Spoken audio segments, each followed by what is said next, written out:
بسم الله الرحمن الرحيم. هنبدأ النهاردة نتكلم على نبات بنت القنصل أو اللي احنا بنسميه نجمة عيد الميلاد. النبات ده درجة الحرارة المثلى ليه اللي هو يكون في النمو بتاع النبات كويس، اللي هي من 25 ل35 درجة مئوية. النبات ده بيظهر في نهاية شهر 12، عشان كده احنا سميناها نجمة عيد الميلاد. وساعات بنستخدم النبات ده في الاحتفال بالموسم بتاع رأس السنة أو السنة الميلادية الجديدة.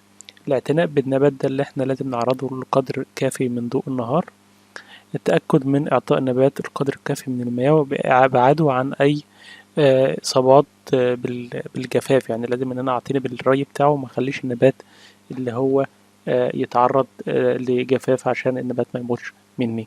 وشكرا.